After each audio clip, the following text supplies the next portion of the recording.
Have you ever looked up at the stars and felt a sense of wonder? What if I told you that every time you do, you're not just looking out into space, you're looking back in time? This isn't some philosophical riddle. It's a fundamental principle of physics. Think about it. Light doesn't travel instantly. It moves at a constant, incredibly fast speed, but a finite one. This simple fact transforms the entire universe into a massive, living archive of its own history. When light leaves a distant star or galaxy, it embarks on an epic journey across the cosmos. For objects relatively close to us, this journey is pretty short. The light from our moon, for example, reaches your eyes in just over a single second. The sunlight that warms your face has been traveling for about 8 minutes. So, even the light from our own sun is already slightly old news by the time it gets here. But as we look further out, the distances become truly mind-boggling, and so do the timescales. The light from Proxima Centauri, the nearest star to our solar system, takes over 4 years to reach us. That means, when you look at it tonight, you're seeing it as it was 4 years ago. Now, let's zoom out. The Andromeda Galaxy, our closest major galactic neighbor, is so far away that its light has been traveling for 2.5 million years. When that light began its journey, modern humans didn't even exist on Earth. So when astronomers point their powerful telescopes at Andromeda, they are seeing a snapshot of it from a deep, prehistoric past. This turns every telescope into a kind of time machine. It doesn't transport us through time, but rather, it brings the past directly to us. The further we look into space, the further back in time we see. The nearby universe shows us its recent history, while the most distant galaxies reveal what the cosmos was like billions of years ago, when it was much younger. The universe doesn't hide its secrets. It lays them out for us to see, as long as we understand that light is our guide to the past. This concept completely changes how we perceive the act of seeing. In our daily lives, seeing feels instant. You look at a tree, and it's right there, in the now. But in astronomy, there's always a delay. The farther the object, the longer the delay. This isn't a limitation, it's an incredible gift. It allows us to piece together the entire history of the universe without ever leaving our planet. We can witness the cosmic story unfold from its earliest moments to the present day, all by looking at different depths of space. Early astronomers like Galileo had no idea about this. When he aimed his rudimentary telescope at the sky, he assumed he was seeing Jupiter's moons or Saturn's rings as they were at that exact moment. He was already peering into the past, even if only by a few minutes or hours, but he couldn't have known the true scale of it. His observations, however, unknowingly, started us on this incredible journey of temporal discovery. As our telescopes became more powerful, our understanding of cosmic time deepened. Astronomers like Edwin Hubble discovered that many of the faint, fuzzy nebulae they saw were not just clouds of gas within our own Milky Way. They were entire, separate galaxies, millions or even billions of light-years away. This was a revolutionary realization. The light from these distant island universes had been traveling for an almost unimaginable amount of time. Suddenly, the universe wasn't just a static collection of stars. It was a layered timeline, a cosmic history book waiting to be read. This profound insight reshaped the entire field of astronomy. Distance was no longer just a measurement of space. It became a measurement of time. Every single photon of light that reaches our detectors is a tiny time capsule, carrying information not just about where it came from, but also when. And light is an honest messenger. It perfectly preserves a record of the conditions at its source, the temperature, chemical composition, and motion of the star or galaxy it left behind, are all encoded within its properties. Scientists learned how to decode these messages. Using a technique called spectroscopy, they can analyze the light to identify the chemical elements present in a distant star, like a cosmic fingerprint. By observing shifts in the light's wavelength, known as the Doppler effect, they can determine if a galaxy is moving toward us or away from us, and how fast. The brightness of the light tells them about the energy and size of its source. In this way, space became readable, and time itself became visible. The night sky was transformed from a beautiful but mysterious backdrop into a vast museum with no walls. Every star, every galaxy, is an exhibit, honestly displaying itself, frozen in the moment its light began its long voyage to Earth. We don't need faster-than-light travel to explore the history of the cosmos. All we need is patience, curiosity, and increasingly powerful telescopes to collect these ancient messengers of light. This single idea that looking far away is looking back in time is the foundation for almost everything we know about the universe's past. It's what allows us to talk with confidence about the Big Bang, the formation of the first stars, and the evolution of galaxies over billions of years. We are cosmic archaeologists, sifting through layers of ancient light to reconstruct the grand story of our universe. The story is all there, written in the stars, waiting for us to read it. Thanks for watching, and don't forget to look up. Have you ever looked up at the night sky and wondered what you're really seeing? It feels immediate, like you're looking at the stars as they are right now. But what if I told you that every single point of light is a message from the past, a letter sent across time and space just for you? Light isn't just for seeing. It's a cosmic hard drive, quietly preserving the entire history of everything. Think about it. Every beam of light, every photon that travels from a distant star to your eye, carries an incredible amount of information. It's a detailed record of the exact conditions under which it was created. This is why astronomers don't just use light to see. They use it to understand. They read it like a book. So, how does this work? It starts at the atomic level. When atoms get excited, they release energy in the form of light. But they don't just emit light randomly. They do it at very specific, precise wavelengths. Each element on the periodic table, hydrogen, helium, oxygen, iron, has its own unique pattern of light, its own spectral fingerprint. It's as unique as your own fingerprint. By capturing the light from a distant star and splitting it into its component colors, like a rainbow through a prism, astronomers can see these fingerprints. This technique, called spectroscopy, allows them to identify exactly which elements are present in stars and galaxies, millions or even billions of light years away. It's an incredible feat. We can tell what distant stars are made of without ever leaving our planet. This simple fact opens up the entire history of the cosmos. By looking at different galaxies at different distances, we can see how the universe's chemical composition has changed over time. We can see which elements existed in the very early universe and which ones, like the heavy elements that make up our planet and even ourselves, were forged in the hearts of stars much later. Light tells us the story of cosmic evolution, one element at a time. But light carries more than just chemical information.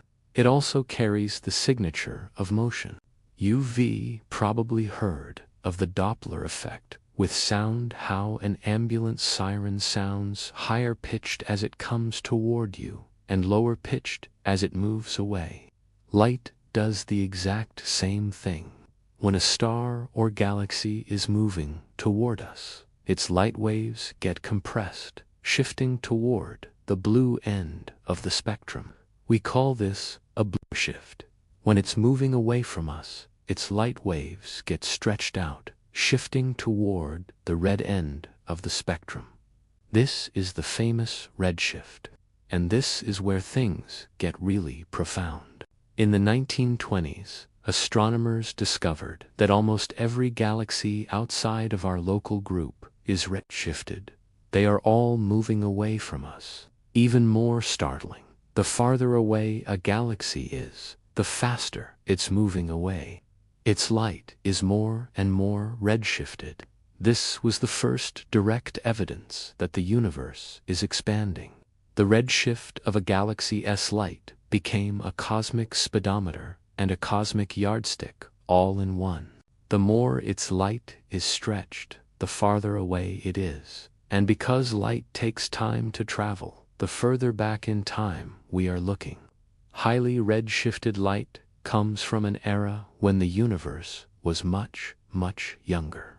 This allows astronomers to build a timeline of cosmic history. Nearby galaxies show us the mature, modern universe. Extremely distant, highly redshifted galaxies show us the universe in its infancy, just a few 100 million years after the Big Bang. By comparing these galaxies at different stages of their lives, we can see how cosmic structures, like giant clusters of galaxies, formed and evolved. It's like having a family photo album of the universe, with pictures from its babyhood, its awkward teenage years, and its adulthood. And this isn't based on some wild assumption. It's based on direct measurement.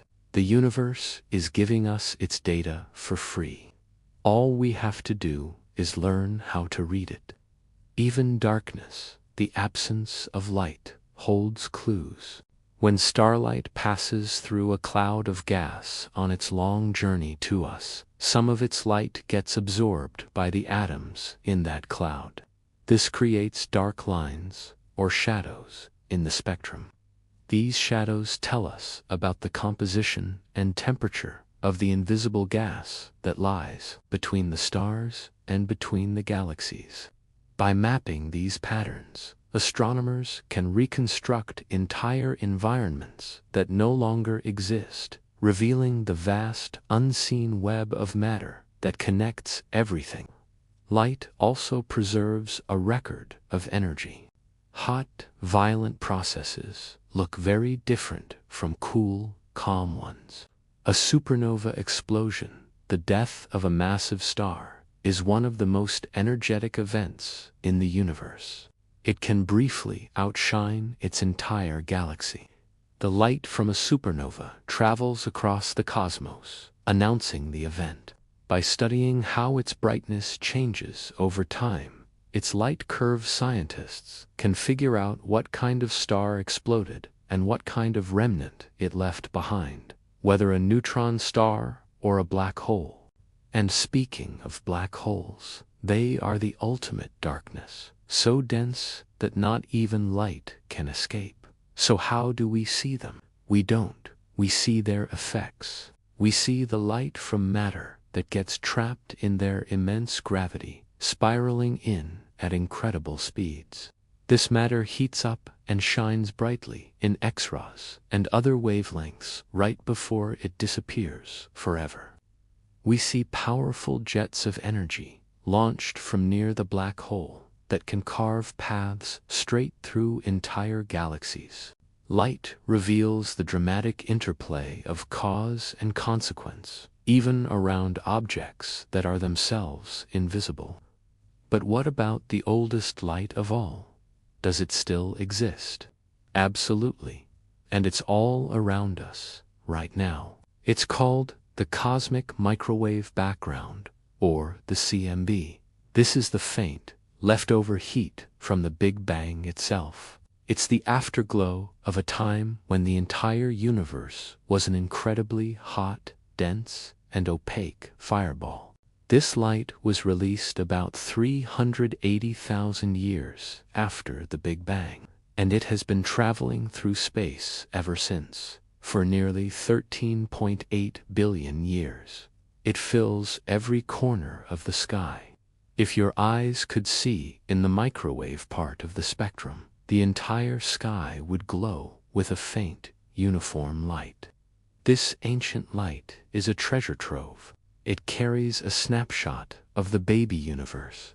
And when we look closely, it's not perfectly uniform. There are tiny, minuscule temperature differences, hot spots, and cold spots that are only about 1 part in 100,000 different. These tiny fluctuations are the seeds from which all future structure grew. The slightly denser, hotter spots were the gravitational seeds that eventually pulled in matter to form the first stars, galaxies, and galaxy clusters. We are literally seeing the blueprint for the cosmos. Through light, the universe tells its own, unbiased story. We aren't imposing a narrative. We are carefully extracting it from the data, and this requires a certain humility. We have to remember that what we see is never the present. Because of the finite speed of light, observation always lags behind reality. When we look at the Andromeda Galaxy, our closest major neighbor, we see it as it was 2.5 million years ago. When we look at the most distant galaxies, we see them as they were over 13 billion years ago. We are always looking at a memory. But this limitation is also our greatest strength. Because the universe evolves over immense timescales, these memories overlap. They form a continuous, unbroken record of cosmic history. The sky isn't a static snapshot. It is a timeline spread out across space for us to read. Understanding this fundamentally changes how we see ourselves. We are not outside observers looking in. We are embedded within this cosmic story, living on a small planet, reading signals that have traveled for eons, messages that arrive late but still speak with perfect clarity about where everything came from. The light from the past illuminates our present and gives us a glimpse into the grand, unfolding story of the universe. Thanks for watching. If you found this journey through cosmic time as fascinating as I do, please hit that like button and subscribe for more deep dives into the mysteries of our universe. See you next time. Have you ever looked up at the night sky and felt the sense of stillness? It seems so calm, so unchanging. But what if I told you that the entire universe is in a constant state of stretching, like a cosmic rubber band? This isn't just a wild idea, it's a profound truth that changed our understanding of everything. It all started when astronomers began to really listen to the light from distant galaxies. As they decoded these messages from across the cosmos, they found a strange and consistent pattern. The light from almost every galaxy they observed was stretched, shifted toward the red end of the spectrum. This phenomenon is called redshift. Now, you might think, okay, so things are moving away from us, and that's what scientists first thought, too. It's similar to the Doppler effect. You know, how the sound of an ambulance siren changes pitch as it moves past you. A lower pitch means it's moving away. So, a red shift in light suggested that these galaxies were speeding away from Earth. But there was a puzzle. The farther away a galaxy was, the more its light was redshifted. It was as if the universe had a rule. The greater the distance, the faster the retreat. This wasn't random. It was a cosmic law. If everything was just flying away from a single point, like shrapnel from an explosion, the pattern wouldn't look quite like this. It led to a very strange conclusion. What if the galaxies were moving through space, but were being carried along by space itself? Imagine you have a deflated balloon with dots drawn on it. As you inflate the balloon, the dots move away from each other. Not because they're crawling across the surface, but because the surface itself, the fabric of the balloon's expanding. This is the mind-bending reality of our universe. Space itself is stretching. The distances between galaxies are growing because the very fabric of spacetime is expanding. This idea completely revolutionized cosmology. The universe isn't a static box with things moving around inside it. The expansion is happening asterisk to asterisk the universe. And here's the trippiest part. There's no center to this expansion. It's not like the universe is expanding away from a specific point in space. From the perspective of any galaxy, all other distant galaxies appear to be rushing away. It's happening everywhere, all at once. This is deeply counterintuitive. Our daily lives don't prepare us for the concept of expanding space. We walk on solid ground in a world where distances are fixed. But the universe operates on a different scale, with different rules. And the evidence is written in the light that travels for billions of years to reach us. That redshift we talked about isn't just a sign of motion. It's a direct record of the universe's history. As light travels through expanding space, its own wavelength gets stretched along with it. So, when we see a galaxy with a significant redshift, we're not just seeing something far away. We're seeing a snapshot of a much earlier time when the universe was smaller, denser, and hotter. Suddenly, distance became a time machine. The farther we look into space, the further back in time we see. This transformed our picture of the cosmos from a static, eternal stage into a dynamic, evolving story. The universe has a past, a beginning. It wasn't always here in its current form. It has been changing and growing since its birth. This discovery that space is expanding is the bedrock of modern cosmology. It's the foundation of the Big Bang Theory, which describes the universe's origin from an incredibly hot, dense state. We no longer see the universe as a simple collection of objects, but as a grand narrative with chapters stretching back nearly 14 billion years. But this raises a new question. If everything is flying apart, why do we have galaxies, stars, and planets at all? Why didn't all the matter in the universe just dilute into a thin, uniform soup? The answer lies in another fundamental force: gravity.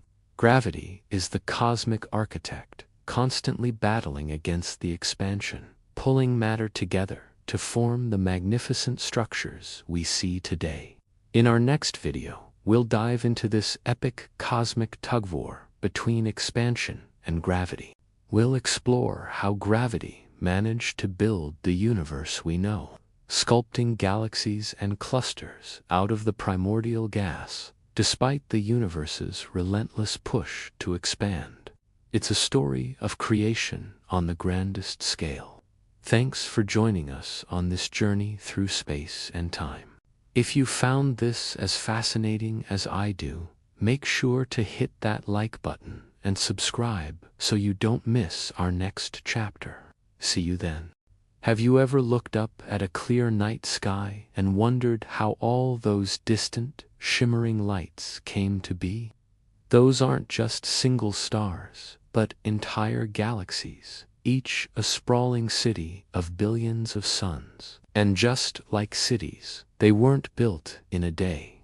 The story of how galaxies formed, changed, and slowly grew old is one of the most epic tales the universe has to tell. Let's rewind the clock way back to the dawn of cosmic time. The galaxies we see today, with their beautiful spiral arms and majestic glows, didn't just pop into existence fully formed. The first galaxies were nothing like that. Imagine small, messy, chaotic swarms of gas and young, fiery stars. They were the pioneers of the cosmos, born in the densest knots of the universe's invisible scaffolding, dark matter halos. As immense clouds of hydrogen and helium gas fell into these gravitational wells, the pressure and density skyrocketed, igniting furious bursts of star formation. These weren't quiet nurseries, they were cosmic firestorms, giving birth to millions of stars in a flash. The early universe was a very different place. It was much smaller, much denser. Think of it as a crowded cosmic metropolis, where galaxies were packed close together.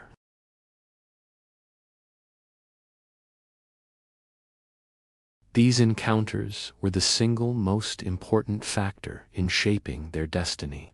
Now, when two galaxies merge, it's not a violent demolition derby. The stars within them are so far apart that direct collisions are incredibly rare. It's more like two swarms of bees passing through each other. But gravity is the real star of the show here. The immense gravitational forces of the merging galaxies pull and stretch each other, completely reshaping the orbits of their stars. Even more dramatically, the vast clouds of gas within them slam together.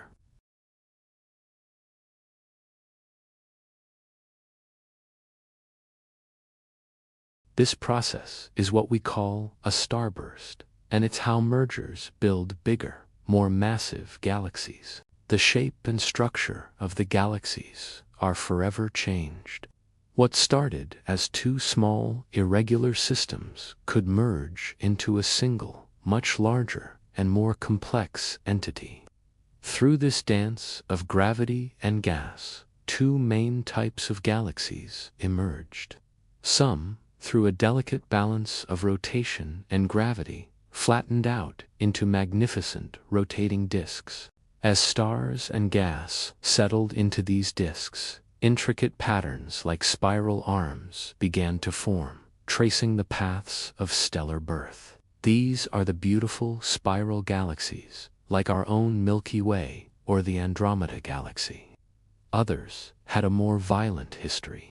Multiple chaotic mergers could scramble the orderly motion of their stars completely. The stars end up buzzing around the galactic center in random elliptical orbits, like a swarm of angry bees. These galaxies lost their disks and became huge, rounded collections of older stars, known as elliptical galaxies. But a galaxy's evolution isn't just about its internal drama.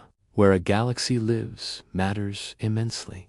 It's the classic nature versus nurture debate on a cosmic scale. Galaxies that found themselves in the dense, bustling centers of galaxy clusters, the universe's biggest cities, had a very different life. They aged much faster. The constant gravitational jostling and the hot, thin gas that fills these clusters could strip away a galaxy's own gas reserves.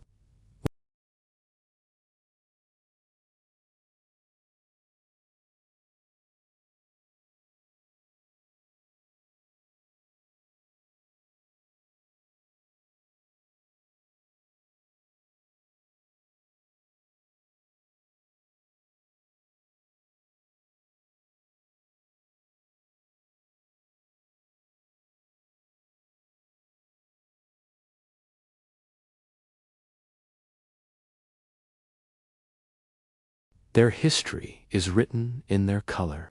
Young star-forming galaxies are brilliant blue, while older, retired galaxies glow with the gentle reddish light of ancient stars. And at the heart of nearly every large galaxy lurks a monster, a supermassive black hole, millions or even billions of times the mass of our Sun.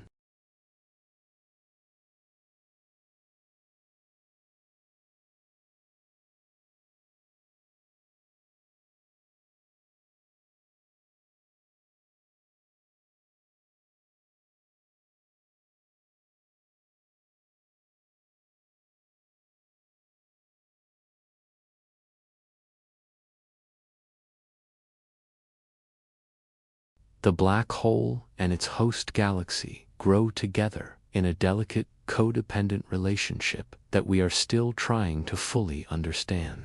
So, over the vast expanse of cosmic time, galaxies have matured. The frantic starbursts of the early universe have given way to a more sedate pace. The overall rate of star formation across the cosmos peaked about 10 billion years ago and has been declining ever since. The universe is getting older, and its galaxies are aging with it. The brilliant blue of their youth is slowly fading to the mellow red of old age. This incredible story of birth, growth, and aging is still unfolding all around us. Our own Milky Way is not a static object. It's a living, evolving system. Right now, it's in the process of consuming several smaller dwarf galaxies, their stars being torn apart and absorbed into our own. And looking to the future, we're on a collision course with our nearest large neighbor, the Andromeda Galaxy. In about 4.5 billion years, our two galaxies will begin a cosmic merger that will last for hundreds of millions of years, eventually combining to form a single giant elliptical galaxy. Our sky will be forever changed. What this grand narrative of galaxy evolution teaches us is that the universe is not static, it's a process. It is a story of structure, forming, changing, and eventually fading, all unfolding over billions of years. It reveals a universe of immense patience and staggering complexity. Galaxies are the beautiful, intricate results of this patient unfolding of physical law. And the story doesn't end here. As galaxies grow old and the universe continues to expand, a new, mysterious influence has taken center stage. Dark energy. This enigmatic force is causing the expansion of the universe to accelerate, pushing galaxies further and further apart and shaping the ultimate fate of everything we see. What is it, and what does it mean for the future of our cosmos? We'll dive into that mystery in our next video. Thanks so much for watching. If you enjoyed this journey through cosmic history, you won't forget to like this video and subscribe to the channel for more explorations of our amazing universe. See you next time. Dark energy and the quiet force that is pulling the universe apart. For a long time, astronomers believed they understood the future of the universe. Gravity pulls matter together. Expansion pushes it apart. The natural assumption was that gravity would eventually slow expansion down. Galaxies would drift more slowly over time. The universe would gradually settle. This expectation felt reasonable. It matched everyday experience. When you throw something upward, gravity slows it. When you stretch something, tension pulls it back. The universe seemed no different. But the universe did not follow intuition. In the late 20th century, astronomers began measuring the brightness of distant supernovae. These stellar explosions act as cosmic markers. Their intrinsic brightness is well understood. By comparing how bright they appear to how bright they should be, astronomers can calculate distance with remarkable accuracy. What they found was deeply unsettling. Distant supernovae were dimmer than expected, not slightly, systematically. The farther away they were, the more the discrepancy grew. This meant the universe was not just expanding, it was expanding faster now than it had in the past. Expansion was accelerating. This result contradicted decades of assumption. Gravity alone could not explain it. Something else was at work, something invisible, something pervasive. Astronomers named it dark energy. Dark energy is not a substance in the usual sense. It does not clump, it does not form structures, it does not gather into halos or filaments. It behaves very differently from matter. Dark energy appears to be a property of space itself. As space expands, dark energy does not dilute. Its density remains roughly constant. This means that as the universe grows larger, the total amount of dark energy increases. Expansion creates more space. More space means more dark energy. More dark energy accelerates expansion even further. This creates a feedback loop. Expansion feeds dark energy. Dark energy feeds expansion. This is why acceleration does not slow, it strengthens. What makes this even more striking is how dominant dark energy is. All the stars, planets, gas, dust, and radiation we can observe make up only a small fraction of the universe. Dark matter, which we cannot see directly, contributes more. But dark energy dominates everything. Most of the universe is driven by something we do not understand. Unlike gravity, which pulls inward, dark energy pushes outward. It does not pull on objects directly. It acts on space between objects. On small scales, gravity easily overcomes it. Atoms remain intact. Solar systems remain stable. Galaxies remain bound. But on the largest scales, dark energy wins.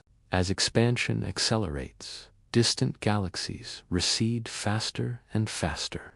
Eventually, many cross a boundary beyond which their light can never reach us. This is not because they move faster than light through space, but because space itself expands faster between us and them.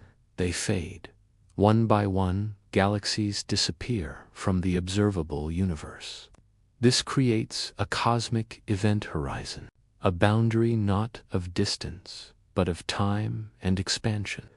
Beyond it, events can never influence us. Signals cannot arrive. Information is lost to isolation, not destruction.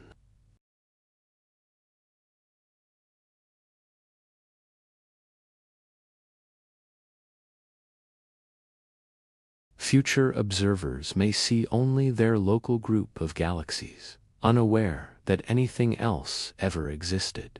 Dark energy does not erase structure directly. It isolates it.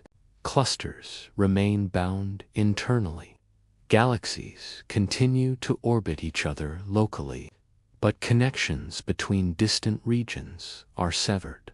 The cosmic web freezes. Growth halts on the largest scales. The universe becomes a collection of islands in an ever-expanding sea of emptiness.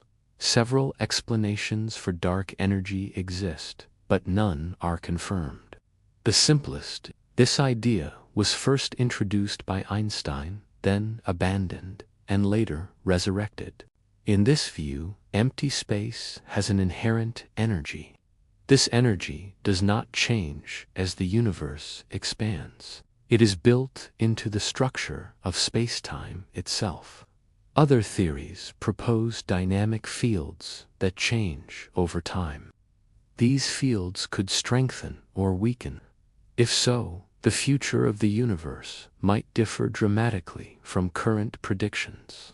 If dark energy remains constant, expansion continues forever.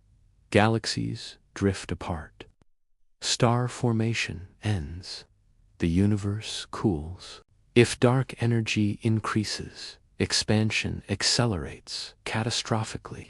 In an extreme scenario, called the Big Rip, even galaxies, stars, planets, and eventually atoms could be torn apart as space stretches violently. If dark energy weakens or reverses, gravity could regain dominance. Expansion could slow, stop, and reverse. The universe could collapse in a big crunch. At present, observations favor a constant dark energy, but uncertainty remains. Small deviations could change everything. What makes dark energy especially unsettling is that it operates uniformly. It does not care about mass, composition, or structure. It acts everywhere, all the time, quietly reshaping cosmic destiny. We do not feel it, we do not see it directly. We infer it from motion. Dark energy reminds us that absence can be powerful. Empty space is not nothing. It has properties. It influences reality. This realization reshapes how we think about emptiness. Vacuum is not void. Space is not passive. It participates. Dark energy also reframes cosmic history. In the early universe, radiation dominated. Then matter dominated. Structure formed. Only later did dark energy rise to prominence. We live in a transitional era. Galaxies still shine, stars still form, but expansion has begun to dominate the future. This timing raises deep questions. Why do we exist now? Why, during the brief window when matter and dark energy are comparable? Some explanations involve selection effects. Others invoke deeper physical principles. None are proven. Yet, regardless of interpretation, the consequence is clear. The universe is not slowing down. It is not settling. It is accelerating toward isolation. Black holes and the places where gravity finally wins. If dark energy represents the force that pulls the universe apart, black holes represent the opposite extreme. They are places where gravity overwhelms everything else. Regions where matter, space, and time are pushed beyond their familiar limits. To understand black holes is to understand how the universe behaves when gravity refuses to let go. A black hole begins its story not in darkness, but in light. It starts as a massive star. Such a star lives fast and bright, burning through its nuclear fuel at an extraordinary rate. For millions of years, energy from fusion pushes outward, balancing the inward pull of gravity. This balance is what keeps the star stable. But balance never lasts forever. When the fuel runs out, the outward pressure fades. Gravity, patient and relentless, takes over. The star collapses inward. If the remaining core is massive enough, nothing stops the collapse. No known force can resist gravity at that scale. The result is a black hole. At the boundary of a black hole lies the event horizon. This is not a physical surface. It is a geometric limit. Once crossed, all possible paths lead inward. Escape is not difficult. It is impossible. Light cannot escape. Matter cannot escape. Even information seems trapped. From the outside, the event horizon marks the end of visibility. From the inside, it marks the end of choice. Near this boundary, time behaves strangely. To a distant observer, an object falling toward the horizon appears to slow down. Its light becomes redder and fainter. It never seems to cross. To the falling object, nothing unusual happens at the horizon itself. It passes through smoothly. Both perspectives are correct. This is not illusion, it is relativity. At the center of the black hole lies the singularity, a region where density becomes infinite and our equations fail. space and time, as we understand them, cease to have meaning. The singularity is not a place we can describe. It is a sign that our current theories are incomplete. Black holes are often imagined as cosmic monsters, devouring everything nearby. In reality, they are surprisingly restrained. A black hole's gravity, at a distance, behaves just like any other object of the same mass. If the Sun were replaced by a black hole with equal mass, Earth would continue orbiting normally. Black holes become dangerous only up close. Matter approaching a black hole rarely falls straight in. Instead, it spirals, forming an accretion disk. Friction and gravity heat this disk to extreme temperatures. It glows intensely, emitting radiation across the spectrum. This light allows astronomers to detect black holes indirectly. Some black holes launch jets of particles at nearly the speed of light. These jets can extend far beyond their host galaxies, reshaping surrounding space. They regulate star formation and influence galactic evolution. At the centers of most galaxies lie supermassive black holes. These giants contain millions or billions of times the mass of the Sun. They formed early in cosmic history and grew alongside galaxies. Their growth and their galaxy's growth are deeply linked. Despite their mass, supermassive black holes occupy relatively small regions. The one at the center of the Milky Way, Sagittarius A star, has a mass of about 4 million suns, yet its event horizon is smaller than Mercury's orbit. Such density challenges intuition. Black holes force us to rethink time. Inside the event horizon, the future points toward the singularity. Moving forward in time means moving inward. This reversal of roles between space and time is one of the strangest predictions of relativity.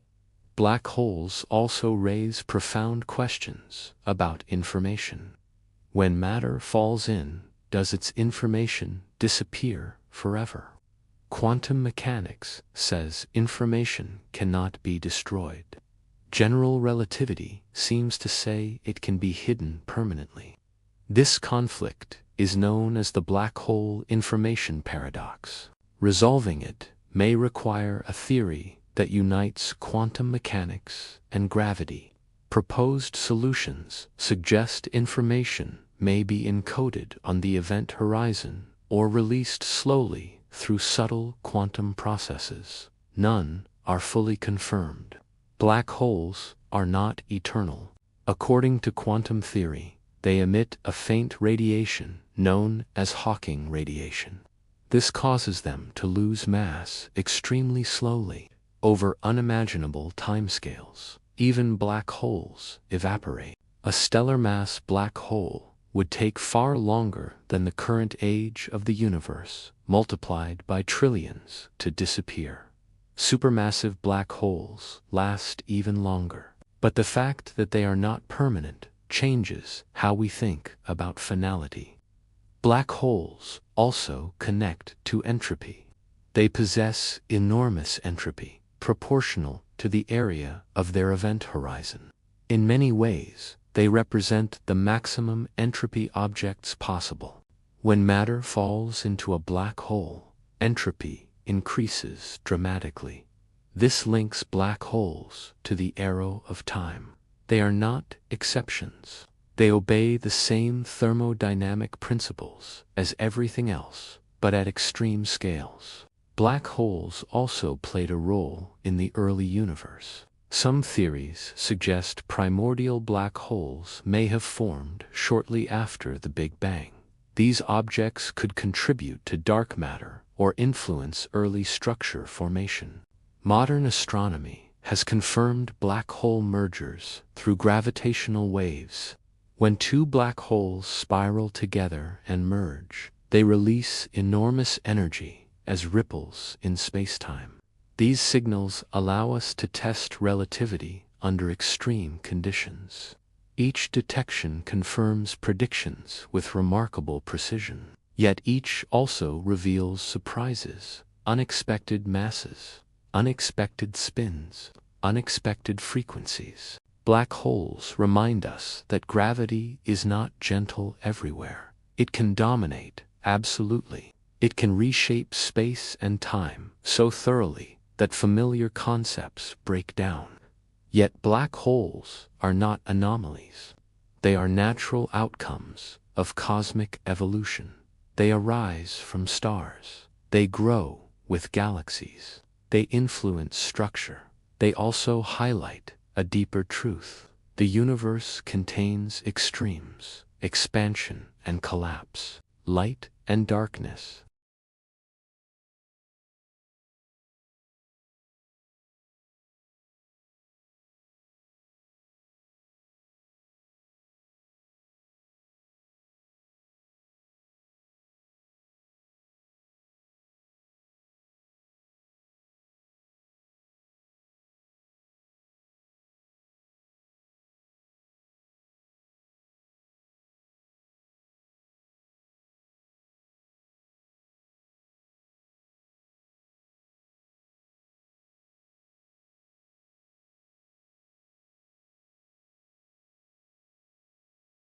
They teach us that gravity is not just a force. It is geometry. It is destiny shaped by mass and energy. In the next part, we will listen to the universe itself as it moves. We will explore gravitational waves, the vibrations of spacetime that allow us to observe events invisible to light. Gravitational waves, and when the universe learned to whisper for most of human history, the universe was known only through light. Stars shone, galaxies glowed, nebulae revealed their shapes. Every discovery arrived carried by photons traveling across space. Light told us where things were and how they looked. But light was never the only messenger. It was simply the first one we learned to hear. Long before stars formed, before atoms existed, the universe already had another language, a quieter one, a deeper one, the language of spacetime itself. Gravitational waves are not waves moving through space. They are waves of space. They are ripples in the fabric of spacetime, caused by accelerating mass. When something extremely massive moves violently, spacetime responds. It stretches and compresses, sending that motion outward in all directions. Albert Einstein predicted these waves in 1916 as a consequence of general relativity. At the time, even he doubted they would ever be detected. The effect seemed far too small. By the time such a wave reached Earth, it would distort space by less than the width of a proton. For decades, gravitational waves remained mathematical curiosities, beautiful equations without confirmation. Space seemed silent, but silence was an illusion. In reality, the universe has always been full of motion. Black holes orbit each other. Neutron stars collide. Massive objects accelerate and merge. Each of these events sends ripples through space-time. They simply pass unnoticed, slipping through planets, stars, and bodies without resistance. In September 2015, that changed. Two black holes, each dozens of times more massive than the Sun, spiraled toward each other, more than 1 billion light-years away. As they merged, they released an enormous amount of energy, not as light, not as heat, but as pure space-time distortion. When that ripple reached Earth, it gently stretched space in one direction, while compressing it in another. The change was tiny, almost nothing, but instruments built with extraordinary precision noticed it. For the first time, humanity detected gravitational waves. This moment marked the birth of gravitational wave astronomy. A new way of observing the universe had begun, not by looking, but by listening.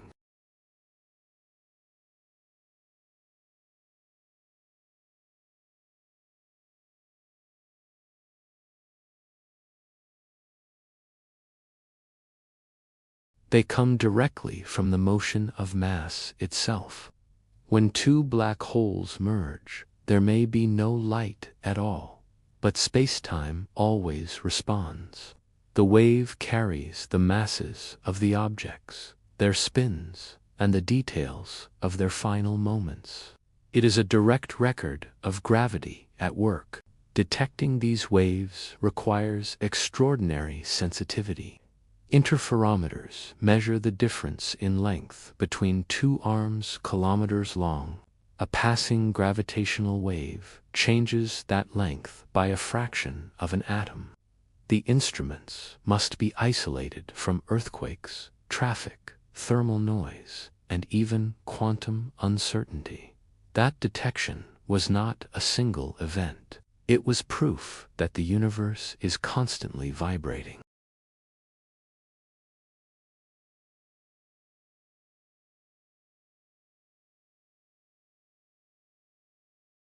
Each one confirms predictions of general relativity with remarkable accuracy, but they also reveal surprises. Black holes, heavier than expected, spins aligned in unexpected ways, systems formed through pathways not fully understood. In 2017, another milestone occurred. Two neutron stars collided. This time, gravitational waves were detected first, then light arrived. Telescopes across the world turned toward the source. This was multi-messenger astronomy. For the first time, the same cosmic event was observed through space-time vibrations and electromagnetic radiation. The result was transformative. The collision produced heavy elements, gold, platinum. Many of the atoms on Earth were forged in such events.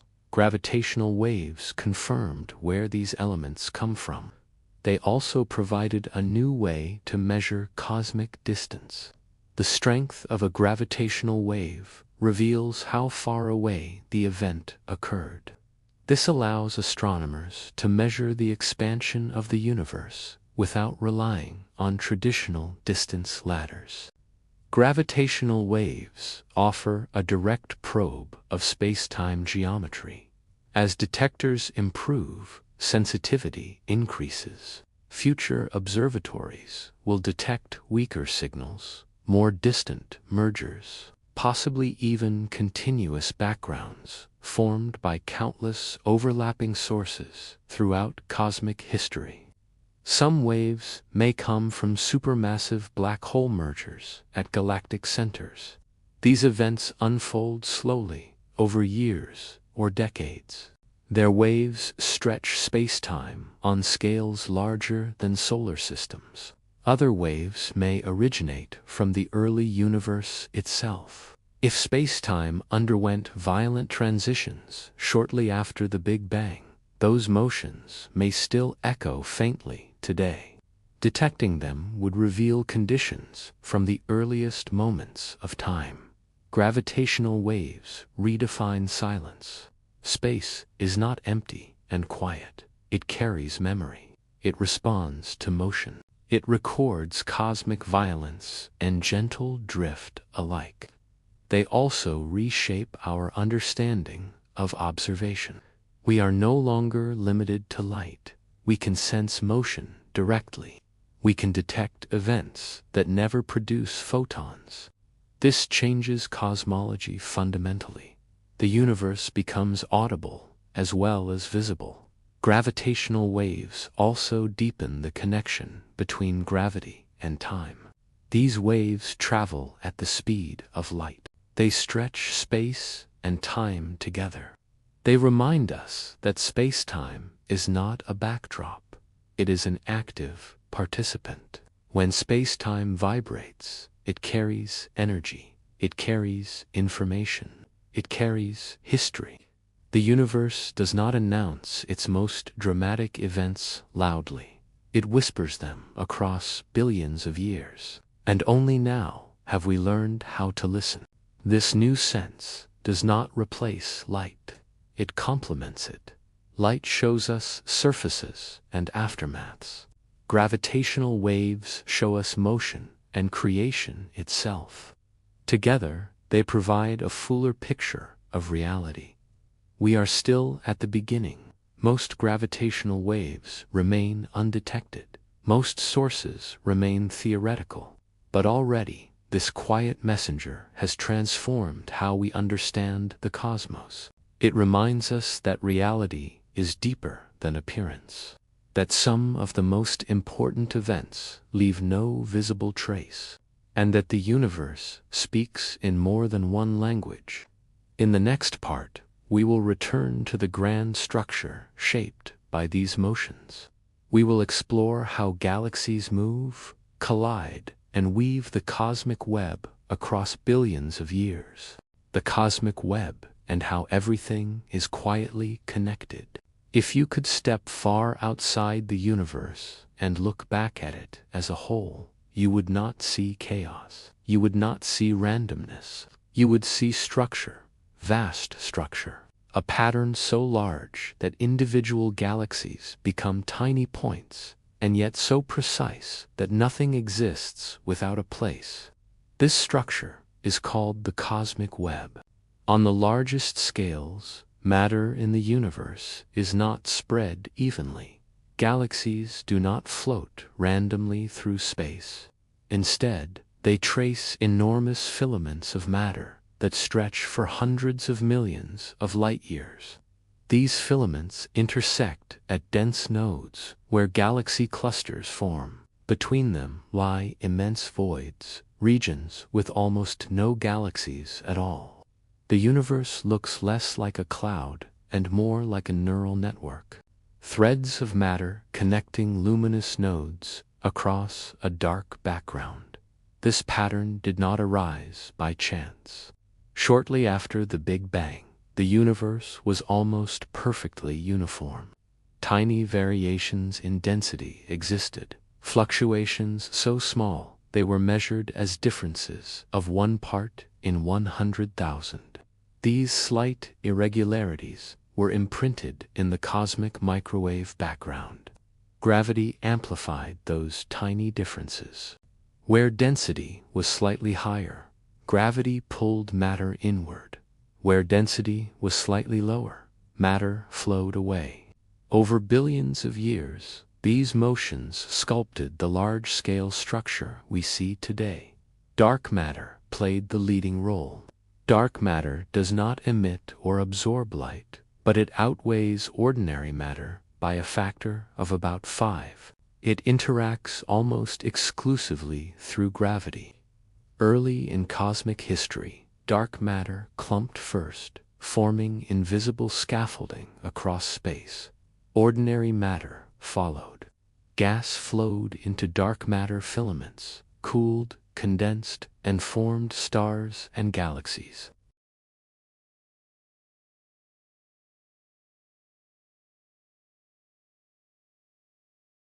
The cosmic web is therefore a map of gravity's long-term influence. Galaxies are not isolated islands.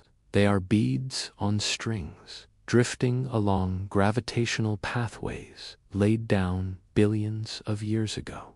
Their motions are slow, patient, inevitable. Galaxies fall toward. Entire superclusters form elongated shapes aligned with the cosmic web. Nothing moves freely. Everything is guided. Voids are just as important as filaments. These vast, empty regions dominate the volume of the universe. They expand faster than denser regions, pushing matter outward toward filaments and clusters.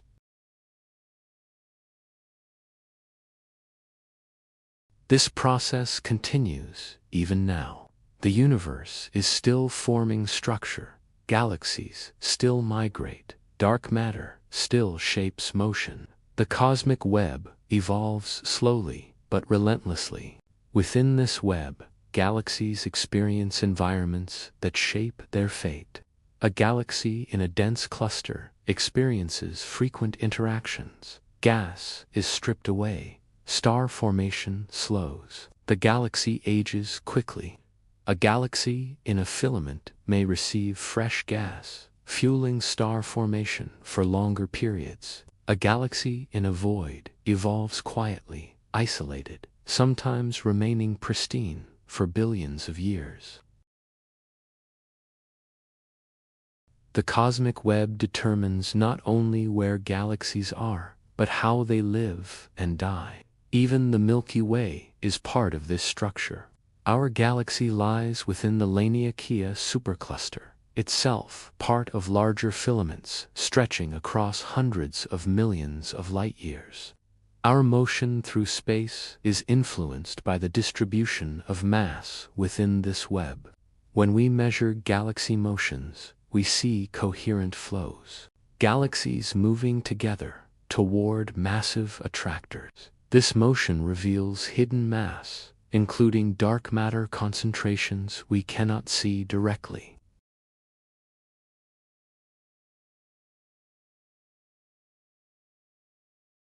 When physicists modeled gravity acting on dark matter and gas, the same filamentary patterns emerged.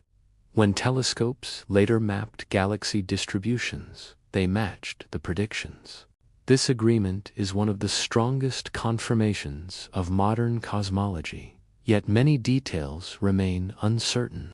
We still do not know what dark matter is. We infer its presence through gravity, but its nature remains unknown. Particles, fields, something else entirely. We also do not fully understand how feedback processes shape the web. Energy from supernova and active galactic nuclei can heat gas, preventing it from collapsing. These processes modify structure on smaller scales. Still, the large-scale pattern persists. The cosmic web is resilient. It is the universe's skeleton. There is something quietly philosophical about this structure. On the largest scales, everything is connected. Not metaphorically, but physically. Gravity links distant regions. Motion in one place influences another over time. Isolation is local. Connection is universal. Even light follows this structure. Photons traveling through the universe are deflected slightly by massive filaments and clusters. This effect, called gravitational lensing, allows us to map dark matter indirectly. By observing subtle distortions in galaxy images, astronomers reconstruct the invisible web. The universe reveals itself not through what shines, but through what bends spacetime. The cosmic web also tells a story about time. It is a record of gravitational memory. Every filament traces billions of years of motion. Every cluster marks a history of mergers and growth. Nothing here is sudden. Everything is the result of patience.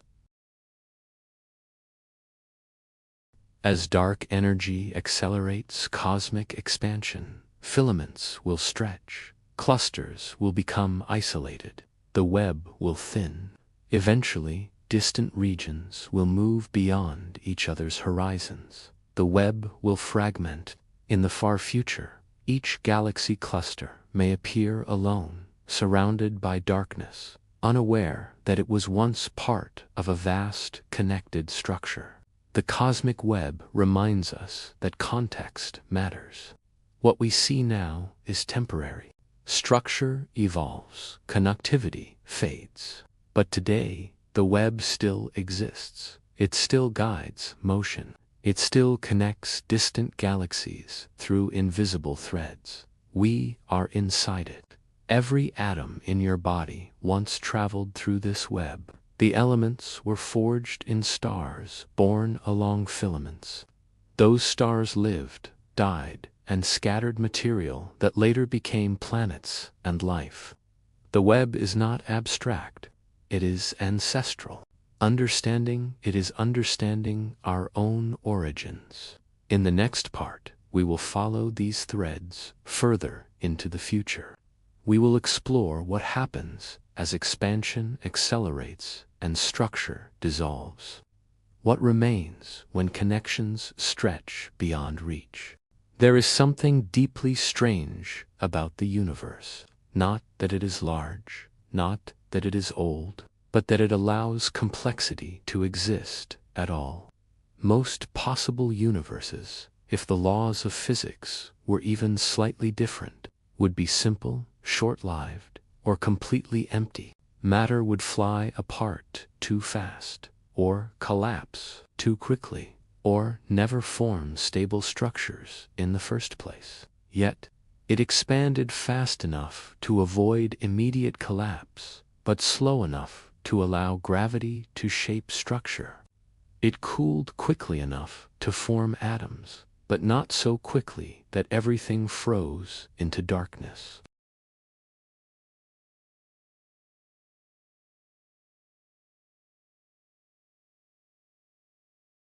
This balance is not obvious. It is fragile. Change the strength of gravity slightly, and stars would burn out too quickly or never ignite.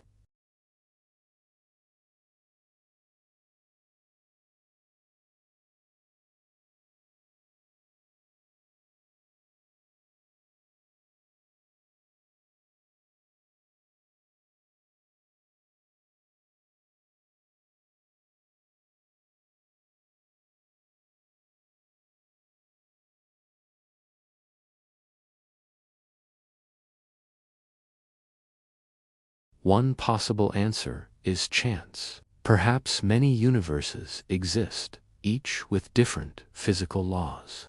We happen to inhabit one where conditions allow for observers. In universes that collapse too fast or never form structure, no one is there to ask questions. This idea is known as the anthropic principle. It does not explain why the universe has these laws, but it explains why we observe them. We see conditions compatible with our existence because incompatible conditions cannot be observed. Another possibility is a deeper necessity. Maybe the laws of physics could not have been different. Maybe underlying principles constrain reality so tightly that only one kind of universe can exist. What we see as fine-tuning may simply be the only option. At present, we do not know which explanation is correct. What we do know is that complexity emerges naturally once certain thresholds are crossed. After the Big Bang, particles formed, atoms followed, clouds of gas collapsed into stars.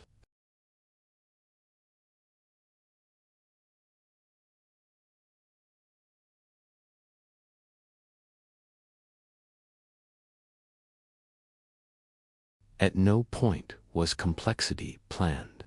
It emerged from simple rules repeated over vast timescales. Gravity pulled, radiation flowed. Out of these basic processes arose galaxies, ecosystems, minds. This is not inevitable. It is contingent. The universe does not maximize complexity. It allows it, temporarily. Most of cosmic history is simple.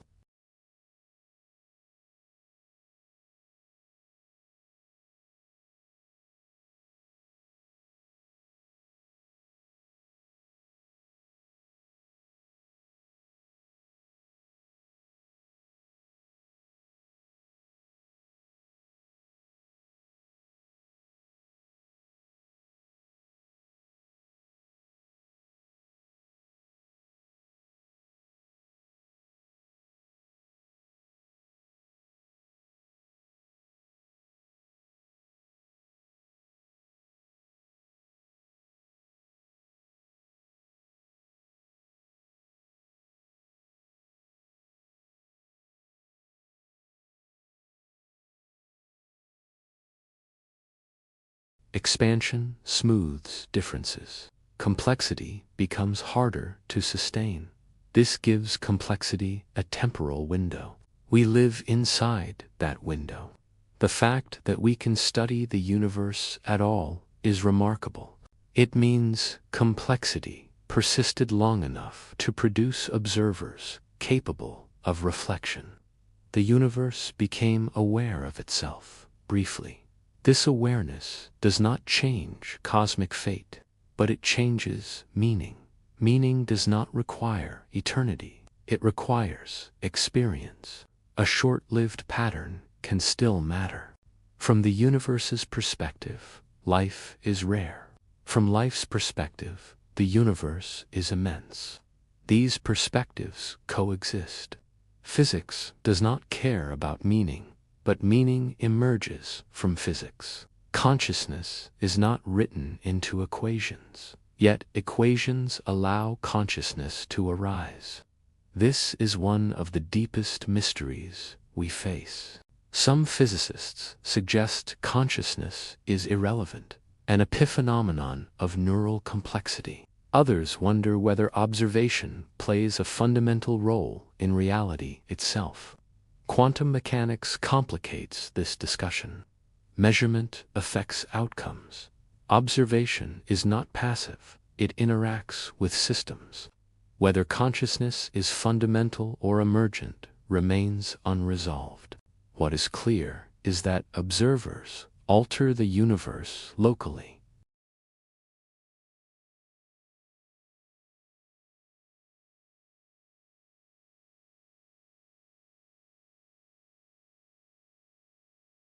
But technology is temporary. Like stars and galaxies, civilizations rise and fall.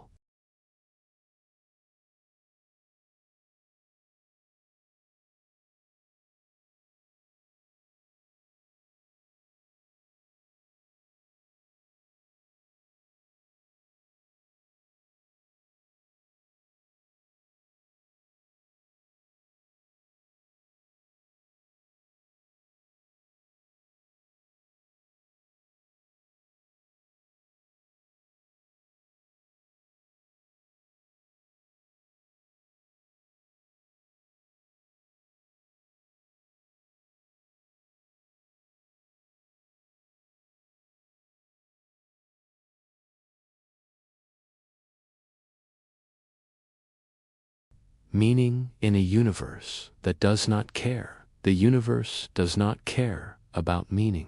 It does not reward intention. It does not notice effort.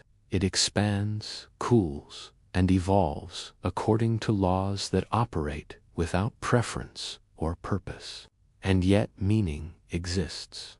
This is not a contradiction. It is a consequence. Meaning does not need permission from the universe. It emerges where awareness exists. It arises inside minds, not inside equations. The universe produces complexity. Complexity produces perception. Perception produces experience. Experience produces meaning. The universe does not assign meaning. Observers create it.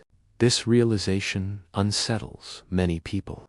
We often search for meaning written into reality itself, a cosmic plan, a universal purpose, a final reason behind existence. But the absence of built-in meaning does not imply emptiness. It implies freedom. If meaning were imposed from above, it would be fixed, limited, uniform. But meaning that emerges locally can be diverse, contextual, personal. Each conscious moment carries its own value. In a universe without purpose, moments still matter to those who experience them. The fact that the universe does not care does not diminish us. It removes illusion. It leaves us face to face with responsibility. Meaning is not discovered, it is constructed.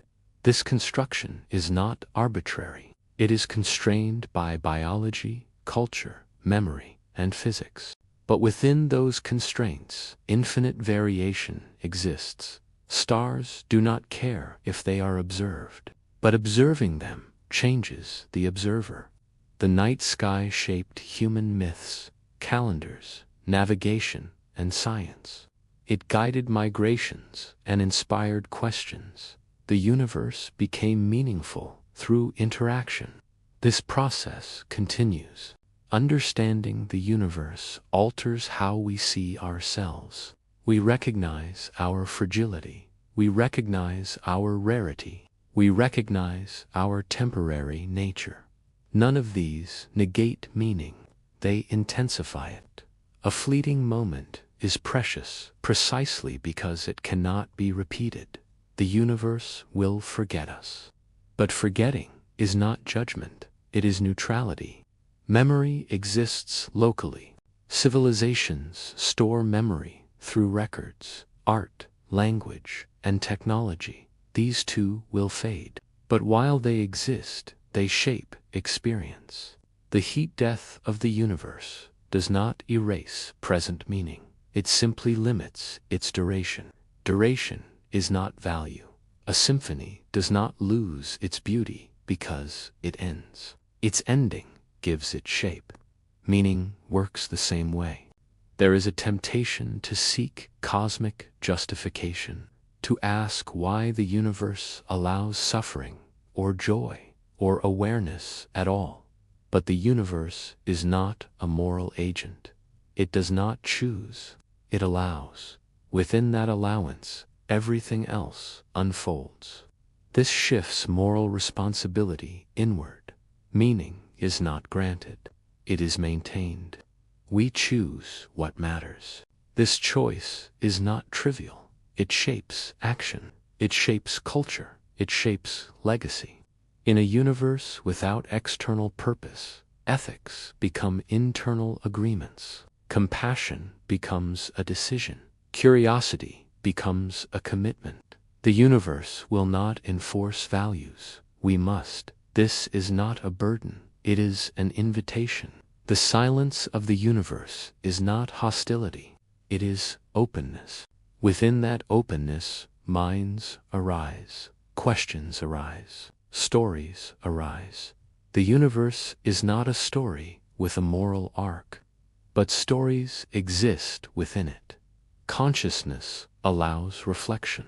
Reflection allows foresight. Foresight allows care. Care is rare in the universe. That rarity gives it weight. When we look into deep space, we see indifference. But when we look into another mind, we see meaning in action. This is not separate from cosmology. It is a continuation of it.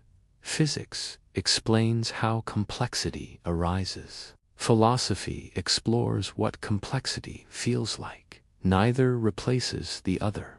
The universe does not need to care for meaning to exist. Meaning needs observers, and observers exist for now. In the next part, we will explore the quiet future of awareness itself. What happens to meaning when minds fade, and whether anything remains when experience ends. Imagine a future so distant that the last star has died. A future where silence reigns supreme across the entire cosmos. For most of the universe's future, there will be no one left to witness it. This is a chilling thought, isn't it? Everything we value, meaning, memory, history, all of it, depends on a mind to hold it. When the last mind flickers out, experience itself ends, even as the vast, dark universe continues its silent journey. This fading of awareness isn't a sudden apocalypse. It's a slow, drawn-out process, unfolding over timescales so immense they make human history look like a fleeting instant.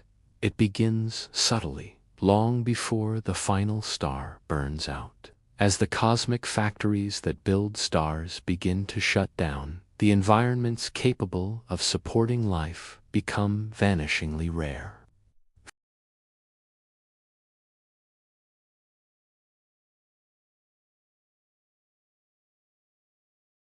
Life won't disappear everywhere at once. Pockets of existence might cling on. Red dwarf stars, for instance, are the universe's ultimate survivalists. They can burn steadily for trillions of years, potentially providing a stable source of energy for planets orbiting them.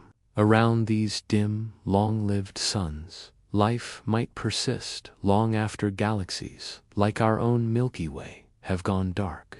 But even the reign of red dwarfs is finite. Eventually, their fuel will run out. The fires of nuclear fusion will cease everywhere. When that last star finally burns out, the universe enters a new, profound epoch. No new light will ever be created.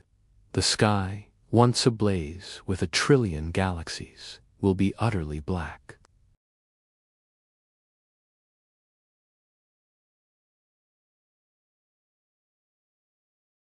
In this deep cosmic night, awareness becomes a fragile, impossible luxury.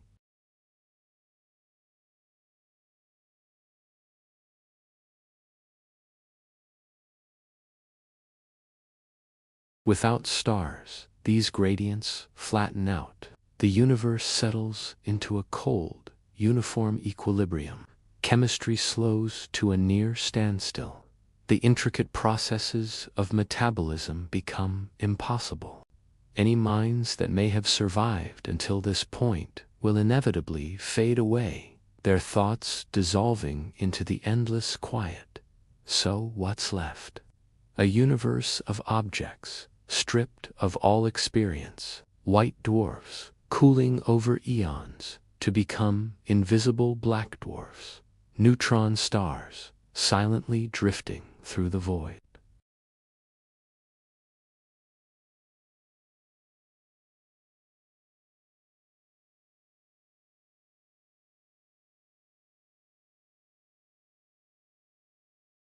The universe itself won't mourn this loss. It won't even notice. Silence isn't an event that arrives with a grand announcement. It's simply what's left behind when all the activity stops. Time will continue to march forward, but nothing meaningful from our perspective will ever happen again. This brings us to a deeply unsettling question.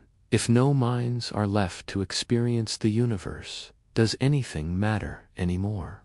From the cold, objective perspective of the universe, it's possible nothing ever mattered in the first place. But from the perspective of experience, meaning was real for as long as experience existed. Meaning doesn't require permanence to be valid. It just requires presence. When presence ends, meaning ends with it. But here's the crucial part. This doesn't retroactively erase what once mattered. The experiences that happened were real when they happened. The value that was felt, the love that was shared, the curiosity that was pursued was all genuine. The universe doesn't keep a permanent archive of meaning. It simply allows it to exist temporarily. There's a strange kind of honesty in this. No eternal judgment, no cosmic ledger keeping score, no final exam on our collective existence. Just moments that were and then were not. In this light, the universe is neither cruel nor kind. It's simply indifferent. And indifference isn't hostility. It's an absence of preference. It was within this grand indifference that something truly extraordinary arose. Awareness. That awareness created joy and suffering, curiosity and fear, love and understanding.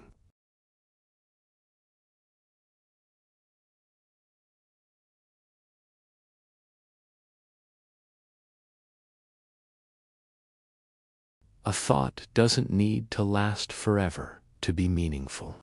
A moment doesn't need to echo through eternity to hold value. The universe itself may not remember, but memory once existed within it. This forces us to rethink what we mean by legacy. A legacy isn't something the universe preserves for us in a cosmic museum.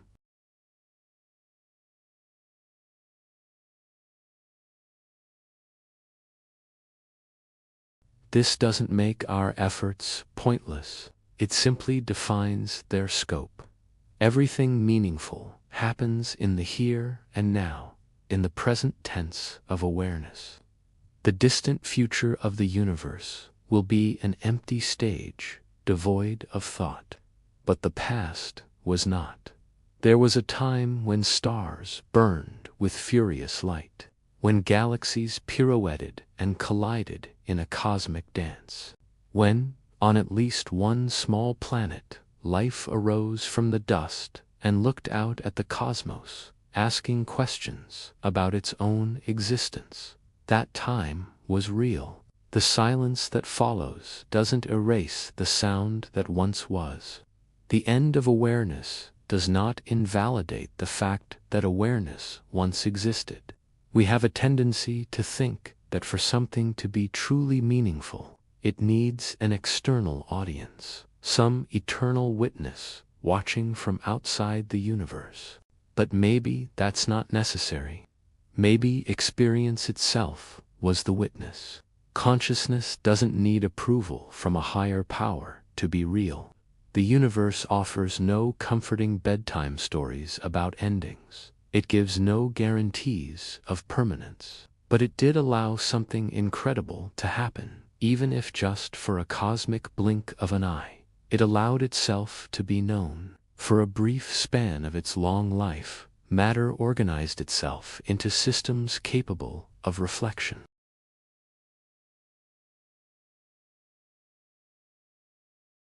Those fragments did not last, but while we existed, the universe was not silent.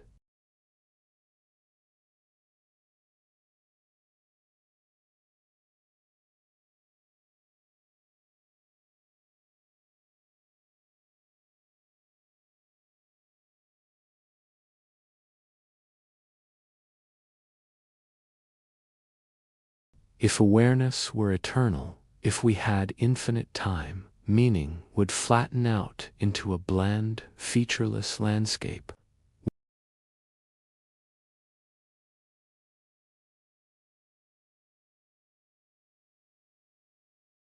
The eventual, inevitable silence of the universe doesn't threaten the meaning we create now. It simply puts it in context. Our meaning is local, it's temporary, and it is absolutely real. Thank you for watching. In our next exploration, we'll journey even further, confronting the final horizon. We'll ask what happens after even the black holes have faded, after time itself may lose all relevance, and whether the concept of an ending even makes sense in that ultimate future. Be sure to subscribe so you don't miss it.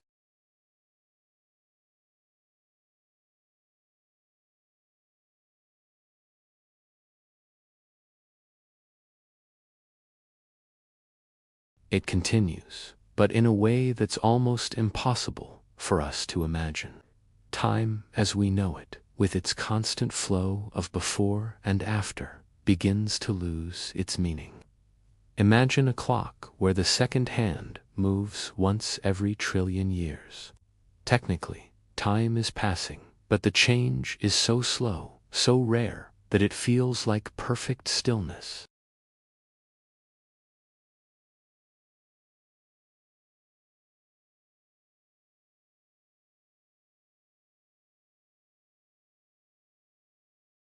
This is the age after all the endings we can conceive.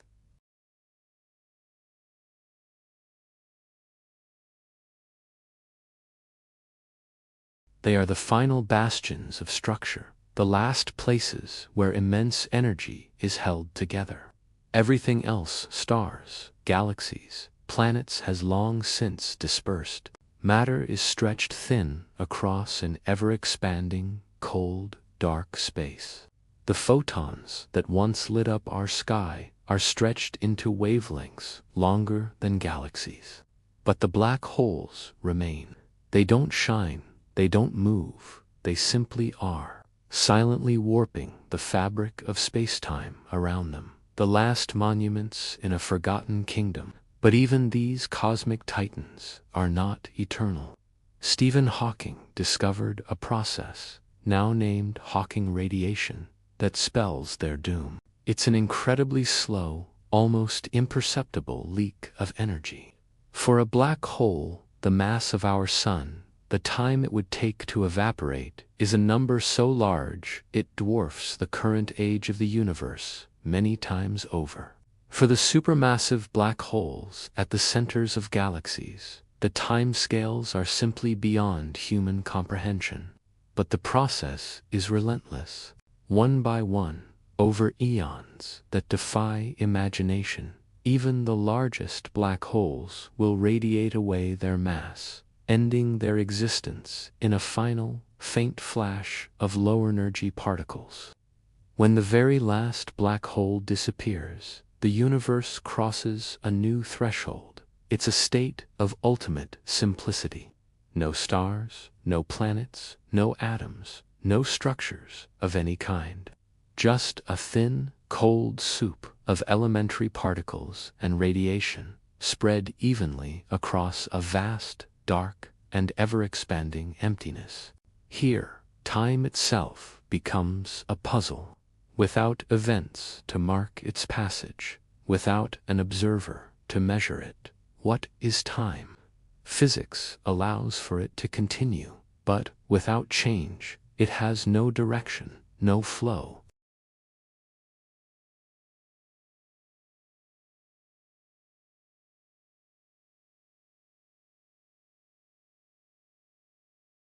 No energy can flow, no work can be done, because everything is the same everywhere.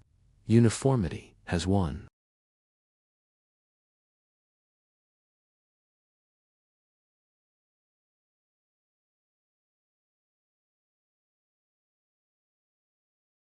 But they drift aimlessly, almost never interacting.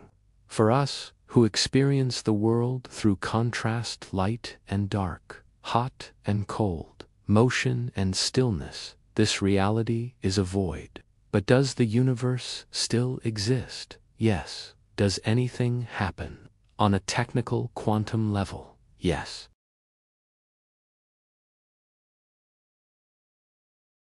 This brings us to one of the most mind-bending questions in all of cosmology. If nothing changes, is time still passing? In physics, time is fundamentally linked to change. Our equations describe how systems evolve over time.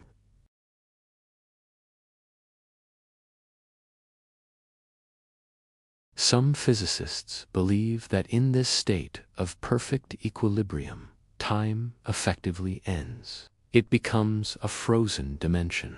Others argue that time is a fundamental coordinate of the universe and continues to pass, even if nothing is there to witness it.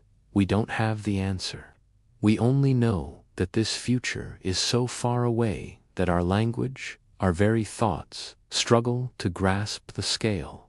But is this truly the final, absolute end? Perhaps not.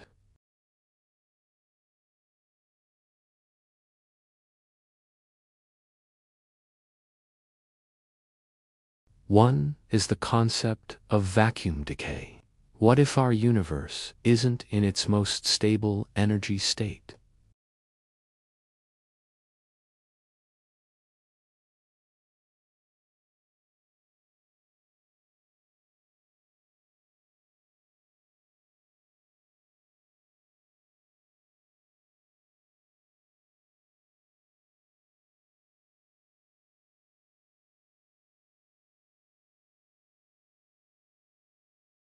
For anything inside, it would be a new genesis.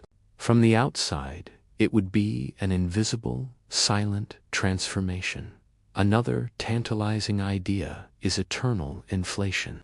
This theory suggests that our universe is just one bubble in a vast, cosmic foam of a multiverse. New universes might be constantly budding off, each with its own unique physical laws and constants. In this scenario, endings are only local. Our universe might fade, into a cold, quiet equilibrium. But countless others could be just beginning their cosmic journey, filled with stars, life, and their own unique stories. These are, of course, speculative ideas that we can't test or observe. But they serve as a powerful reminder that in cosmology, declaring something as final is a very bold claim. Even so, for the universe we know and inhabit, there is an ending, a future where all the magnificent structures we see today dissolve into a uniform nothingness, and the phenomenon of awareness fades away forever. But does this inevitable end rob the past of its meaning? Not at all. An ending doesn't erase a history. The fact remains that this universe once hosted galaxies, stars, planets, and minds capable of comprehending it. That truth is permanent, regardless of what follows. From the grand perspective of cosmic time, the era of life is an impossibly brief flicker. But from the perspective of experience, it is everything. The universe doesn't have a memory. Memory was a feature of minds. When we are gone, the memory of us is gone too. There is no cosmic archive, no eternal witness to our triumphs and tragedies. There are only the moments that were, and this isn't a sad thought. It's a neutral, powerful fact. The meaning we found, the love we felt, the wonder we experienced it, was all real in the moment it happened. Understanding this reshapes how we view our own existence. The universe owes us nothing, least of all permanence. It gave us a stage for moments, and those moments were enough to contain all of human experience: curiosity, wonder, joy, love, and the profound quest for understanding. The fact that these moments are fleeting doesn't diminish their value. It defines them. It makes them precious. In a universe destined for an eternity of silence, the brief appearance of a voice, of a question, is nothing short of a miracle. Matter, through sheer chance and the laws of physics, organized itself for just long enough to look back at the cosmos and ask, why? That single fact is one of the most remarkable things we know. As we journey toward this conceptual end of time, a deep realization dawns. Meaning was never waiting for us at the finish line. It wasn't a final destination. Meaning was always here, in the middle of the journey. In the process, in the experience, in the simple, profound awareness of being. The universe isn't telling a story with a deliberate conclusion. It simply unfolds. And for a brief, glorious instant, we are a part of that unfolding. What a privilege that is. Thanks for watching. If you found yourself thinking about the universe in a new way, consider subscribing for more journeys into the cosmos. Have you ever looked up at the night sky and wondered what you're really seeing? It feels immediate, like you're looking at the stars as they are right now. But what if I told you that every single point of light is a message from the past, a letter sent across time and space just for you? Light isn't just for seeing. It's a cosmic hard drive, quietly preserving the entire history of everything. Think about it. Every beam of light, every photon that travels from a distant star to your eye, carries an incredible amount of information. It's a detailed record of the exact conditions under which it was created. This is why astronomers don't just use light to see. They use it to understand. They read it like a book. So, how does this work? It starts at the atomic level. When atoms get excited, they release energy in the form of light. But they don't just emit light randomly. They do it at very specific, precise wavelengths. Each element on the periodic table, hydrogen, helium, oxygen, Iron has its own unique pattern of light, its own spectral fingerprint. It's as unique as your own fingerprint. By capturing the light from a distant star and splitting it into its component colors, like a rainbow through a prism, astronomers can see these fingerprints. This technique, called spectroscopy, allows them to identify exactly which elements are present in stars and galaxies, millions or even billions of light years away.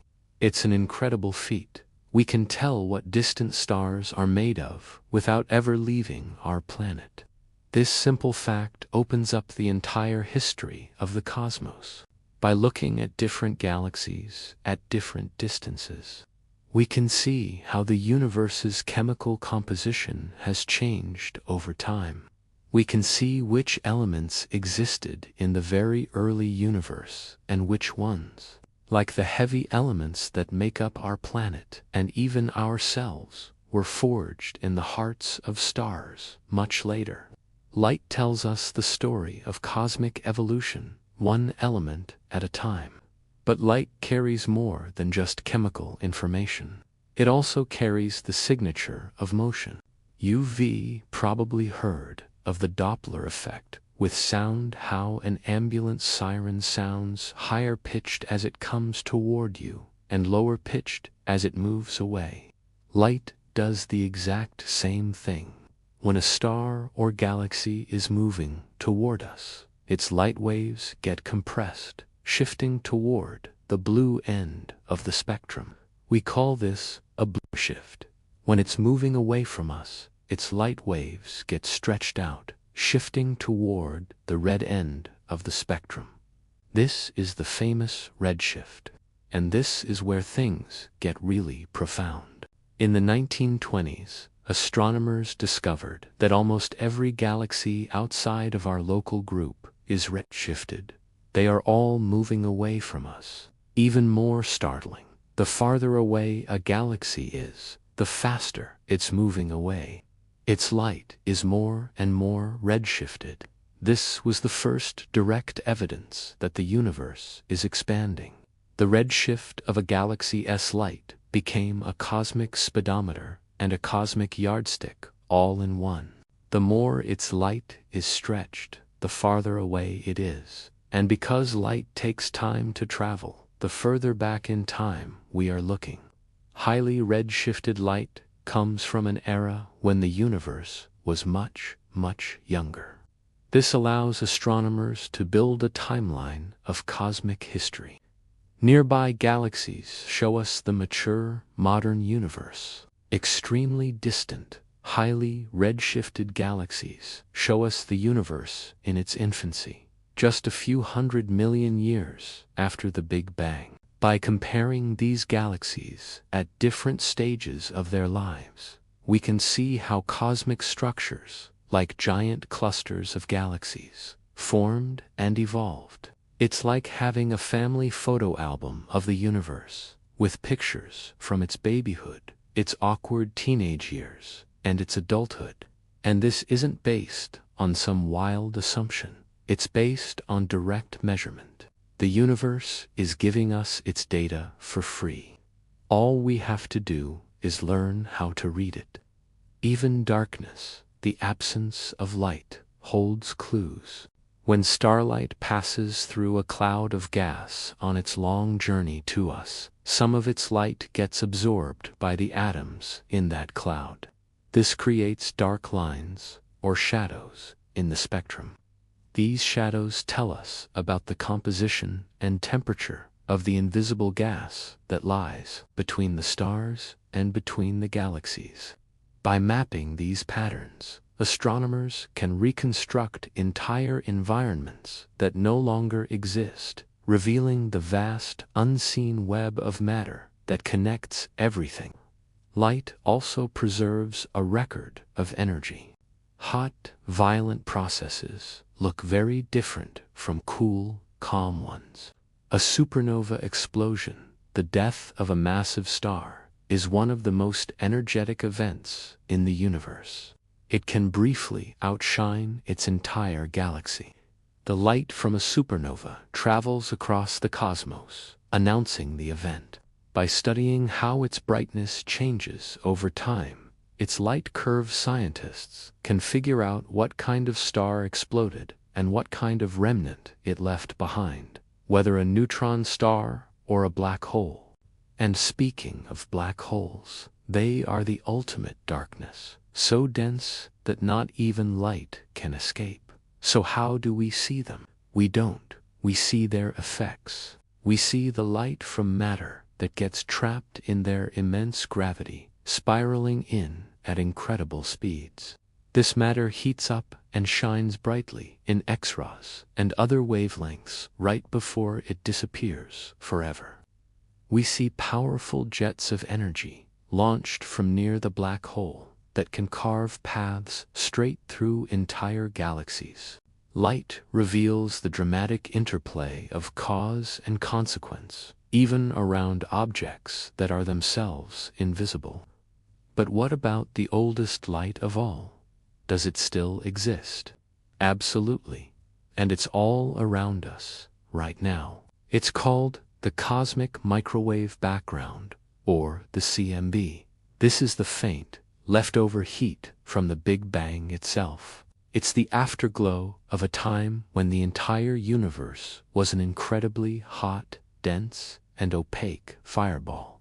This light was released about 380,000 years after the Big Bang, and it has been traveling through space ever since, for nearly 13.8 billion years. It fills every corner of the sky. If your eyes could see in the microwave part of the spectrum, the entire sky would glow with a faint, uniform light. This ancient light is a treasure trove. It carries a snapshot of the baby universe. And when we look closely, it's not perfectly uniform. There are tiny, minuscule temperature differences, hot spots, and cold spots that are only about 1 part in 100,000 different. These tiny fluctuations are the seeds from which all future structure grew. The slightly denser, hotter spots were the gravitational seeds that eventually pulled in matter to form the first stars, galaxies, and galaxy clusters. We are literally seeing the blueprint for the cosmos. Through light, the universe tells its own, unbiased story. We aren't imposing a narrative.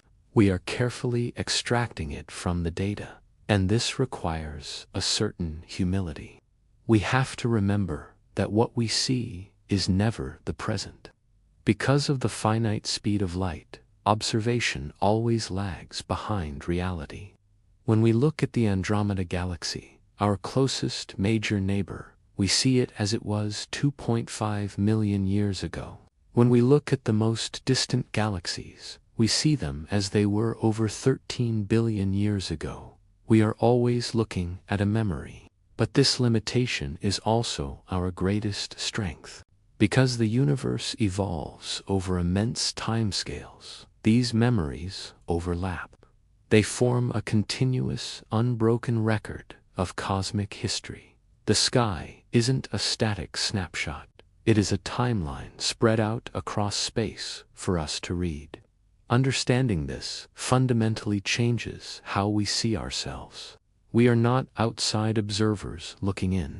We are embedded within this cosmic story, living on a small planet, reading signals that have traveled for eons, messages that arrive late but still speak with perfect clarity about where everything came from. The light from the past illuminates our present and gives us a glimpse into the grand, unfolding story of the universe. Thanks for watching.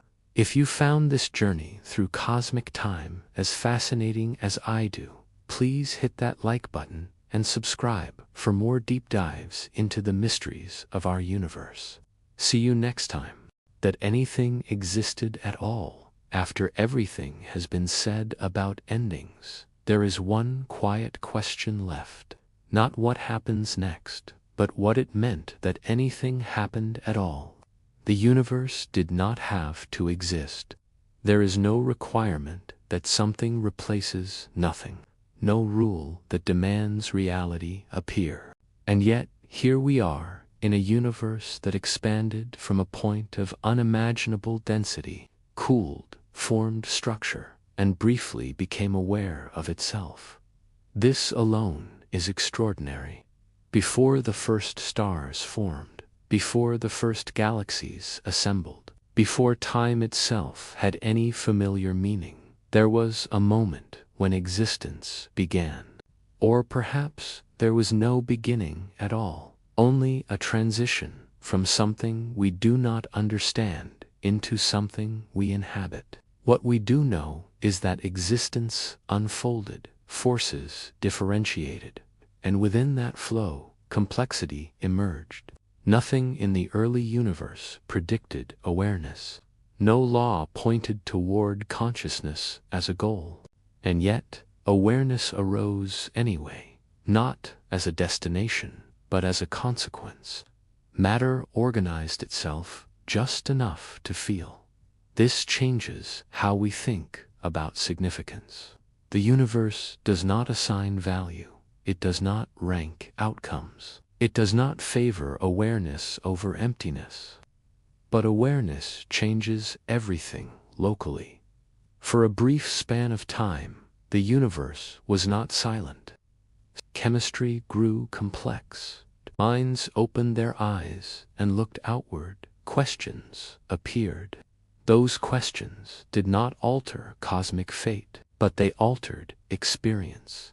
The universe became knowable from within. For billions of years, the universe existed without being observed. For trillions more, it will exist again without witnesses. But for a narrow window, observation occurred. That window matters to those inside it. Meaning does not require eternity. It requires presence. The universe does not care whether it is understood, but understanding occurred anyway. Curiosity is not written into physics. Yet physics allowed curiosity to arise. This is not destiny. It is coincidence shaped by law. The fact that consciousness emerged does not imply purpose, but it implies possibility. Possibility is enough. Within awareness, joy existed. So did suffering. All of it unfolded within physical laws that never noticed. And yet, those experiences were complete. They did not need approval. There is a tendency to search for final meaning, something that justifies existence from the outside. A cosmic reason that explains why the universe exists rather than nothing. But perhaps that question assumes too much. Perhaps existence does not require justification. Perhaps the universe is not a problem to be solved, but a condition to be experienced. The fact that it ends does not make it a mistake. Endings give shape to beginnings. Without endings, moments would blur into sameness. Without limits, nothing would stand out. Without silence, sound would have no meaning. The universe's eventual quiet does not negate its brief voice. That voice spoke through stars and through minds. It asked questions. It wondered. It noticed itself. That is not nothing. Even if everything fades, the fact that it once happened remains true. Truth does not expire when witnesses disappear. The universe does not remember itself, but it was remembered while memory existed. From the inside, this matters. This perspective reshapes how we think about insignificance. Humans often feel small against the vastness of space and time. But size is not value.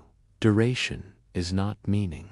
A single conscious moment contains more significance than an eternity of empty space. Because significance exists only where experience exists. The universe allowed experience. That allowance is rare. In the cosmic timeline, the era of awareness is a thin line. But thin does not mean trivial. Lightning is brief. It still illuminates. We are part of that illumination. We do not need to last forever to matter. We do not need to be central to be significant. We do not need cosmic approval to find value.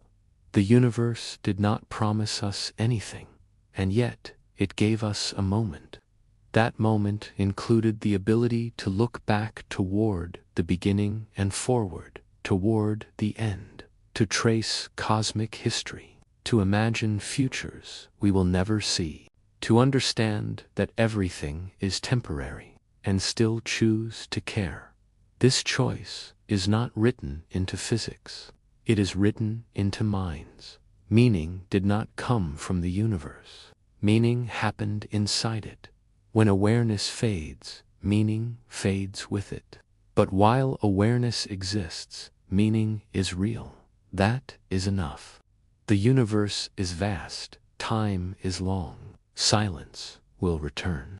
But before it does, something remarkable happened. Matter learned to think. The universe looked at itself and wondered why it was there, and then, quietly, it kept expanding. This is not a tragedy, it is not a triumph, it is simply what occurred. And that, in itself, is astonishing. This is where the story ends. Not with an answer, but with recognition. Not with certainty, but with clarity. That anything existed at all. That anything noticed. That for a brief moment, the universe was not alone. And then, slowly, gently, it let go.